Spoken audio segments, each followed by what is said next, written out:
السلام علیکم۔ سرکار دو عالم صلی اللہ علیہ وآلہ وسلم کا فرمان عالی شان ہے کہ نیکی پرانی نہیں ہوتی اور گناہ بھلایا نہیں جاتا۔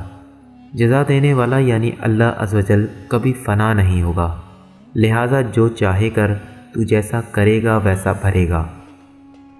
میرے پیارے بھائیوں، کیا ہمیں معلوم ہے ہم نے کیا کر دیا؟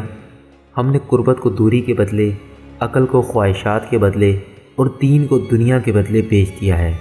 کسی نے کیا خوب کہا ہے، اٹھ یعنی تیار ہو جا اور اپنے نفس پر افسوس کر، اور جب تک تو زندہ ہے اس پر روتا رہ، اور اپنے راحت و آرام پر آنسو بہا۔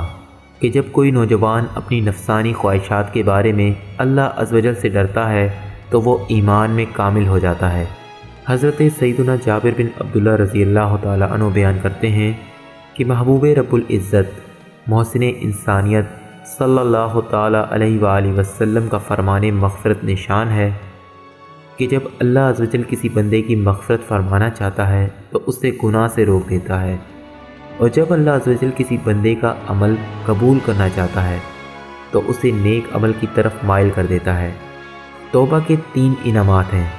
حضرت سیدنا عبداللہ بن عباس رضی اللہ تعالیٰ عنہما سے روایت ہے کہ رحمت عالم صلی اللہ علیہ وآلہ وسلم کا فرمان ہے، توبہ کرنے والے جب اپنی قبروں سے نکلیں گے تو ان کے سامنے سے مشک کی خوشبو پھیلے گی، وہ جنت کے دسترخوان پر آ کر اس میں سے کھائیں گے اور وہ عرش کے سائے میں ہوں گے، جبکہ دیگر لوگ حساب کی سختی میں مبتلا ہوں گے۔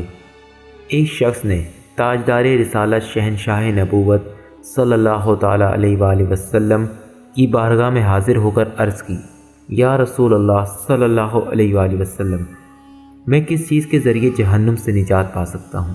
فرمایا، اپنی آنکھوں کے آنسوؤں سے۔ عرض کی، میں اپنی آنکھوں کے آنسوؤں کے ذریعے جہنم سے نجات کیسے پاؤں گا؟ فرمایا، ان دونوں کے آنسوؤں کو اللہ عز و جل کے خوف سے بہاؤ، کیونکہ جو آنکھ اللہ عز و جل کے خوف سے روئے اسے جہنم کا عذاب نہیں ہوگا۔ امید کرتا ہوں آپ کو اس ویڈیو سے کچھ نہ کچھ سیکھنے کو ملا ہوگا۔ اگر آپ کو یہ ویڈیو پسند آئی ہے تو اس ویڈیو کو لائک کریں، اپنے دوستوں کے ساتھ شیئر کریں، اور چینل کو سبسکرائب کرنے کے بعد بیل آئیکن کو پریس کر دیں تاکہ آپ کو لیٹسٹ ویڈیوز کی نوٹیفیکیشن سب سے پہلے مل سکے۔ جزاک اللہ۔